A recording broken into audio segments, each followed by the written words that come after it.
Halo, Assalamualaikum warahmatullahi wabarakatuh. Sebelumnya, perkenalkan, nama saya Miftahul Hasanah. Nah, di sini saya akan menjelaskan sedikit mengenai negara dan civil society. Nah, seperti yang kita ketahui, pasca keruntuhan rezim Orde Baru, organisasi dan gerakan civil society bermunculan laksana cendawan tumbuh di musim hujan. Menurut Muhammad A.S. Hikam 1999, pada awal reformasi, baik di tingkat pusat, provinsi maupun kabupaten atau kota, tidak kurang dari 1.000 lembaga swadaya masyarakat hadir dan tumbuh di Indonesia. Bentuknya pun amat beragam, misalnya lembaga swadaya masyarakat, organisasi keagamaan, media massa, organisasi adat atau budaya, dan lain-lain sejenisnya. Masing-masing lembaga memiliki karakter, tujuan, dan mekanisme perjuangan yang berbeda-beda antara satu dengan yang lainnya. Namun, setidaknya eksistensi dan strategi perjuangannya, lembaga atau organisasi itu dapat dikategorikan ke dalam dua kelompok, yaitu gerakan civil society di satu sisi dan gerakan organisasi civil society di sisi yang lainnya.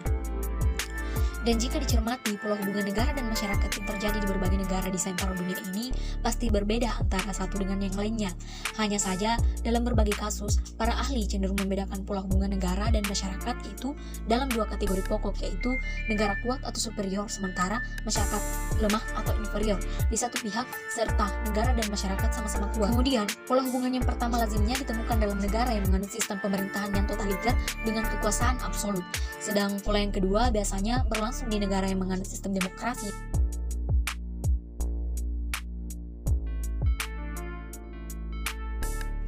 Nah, perlu juga diingat bahwa di dalam negara yang sama-sama menganut sistem totaliter atau otoriter, profil dominasi negara atas masyarakat juga akan berbeda satu dengan yang lainnya. Begitu juga dengan negara yang sama-sama menganut sistem demokrasi, ruang publik yang diberikan negara kepada masyarakat juga tidak akan sama, sifatnya juga sangat variatif.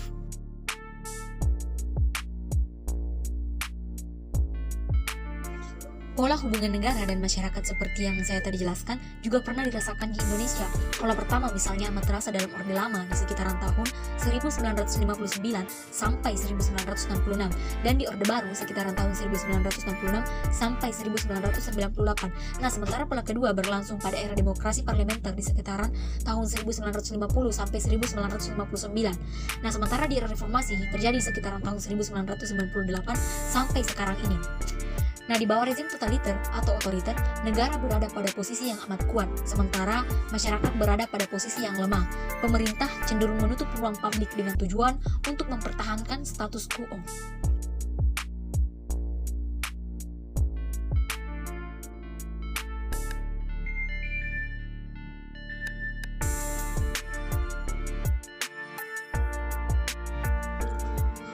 Nah, sebagai konsekuensi dari perkembangan di bawah kerangka kelembagaan, baru di atas tadi civil society yang dalam perspektif lama cenderung memahami sebagai organisasi independen yang berada di luar struktur negara.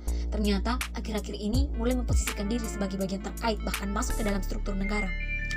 Hal ini merupakan konsekuensi dari adanya pergeseran pemahaman terhadap hubungan negara dan civil society di bawah semangat reformasi.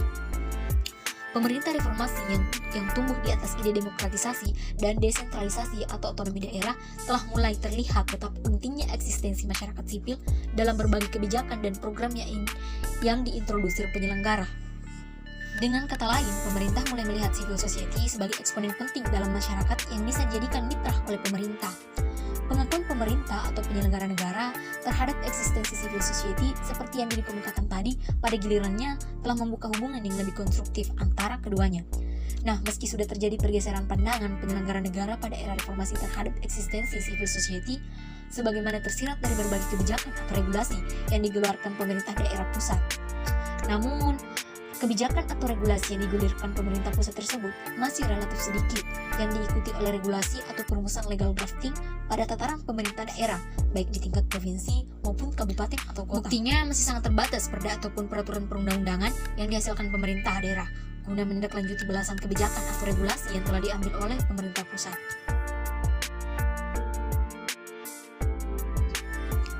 Pola hubungan negara dan civil society ternyata berkaitan erat dengan logika.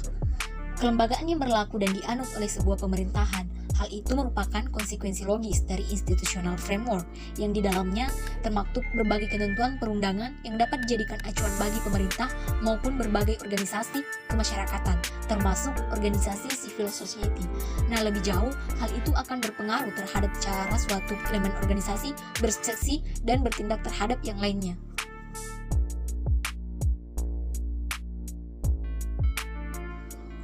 Persepsi pemerintah sebagai penyelenggara negara di Indonesia mulai dari tingkat pusat sampai ke daerah terhadap civil society ternyata juga mengalami perubahan yang cukup mendasar dari satu rezim ke rezim lainnya.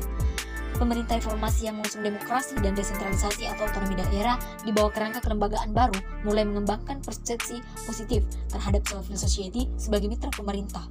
Di pihak lain, civil society pun mulai melihat pemerintah bukan sebagai institusi yang harus dilawan atau ditentang, melainkan perlu digandeng dalam rangka mewujudkan masyarakat sipil yang tangguh dan berkeadilan. Sejalan dengan kebijakan atau regulasi yang dikeluarkan pemerintah dalam rangka mewujudkan masyarakat yang demokratis dan good governance dengan membuka ruang publik yang lebih luas, lalu civil society di Sumatera Barat merespon dengan melakukan beberapa Yang pertama, kebijakan. civil society merubah identitas dan menggeser metode perjuangan dari gerakan perlawanan terhadap pemerintah menjadi organisasi civil society yang memusatkan perhatian pada penguatan organisasi dan kelembagaan. Kemudian yang kedua, strategi perjuangan civil society bergeser dari relasi konfliktual ke arah relasi kolaborasi. Kemudian yang ketiga, isu-isu perjuangan yang diusung civil society bergeser dari hal-hal yang bersifat makro atau universal ke isu yang lebih mikro atau Kemudian lokal. yang keempat, civil society bergerak dari lembaga yang secara konvensional berada di luar struktur negara menjadi lembaga yang memperjuangkan ide-ide mereka dengan jalan masuk ke dalam struktur negara atau setidak-tidaknya masuk ke organisasi yang memilih akses langsung ke pemerintahan. Nah, itulah tadi sedikit penjelasan dari saya mengenai negara dan civil society. Mungkin cukup sekian. Wassalamualaikum warahmatullahi wabarakatuh.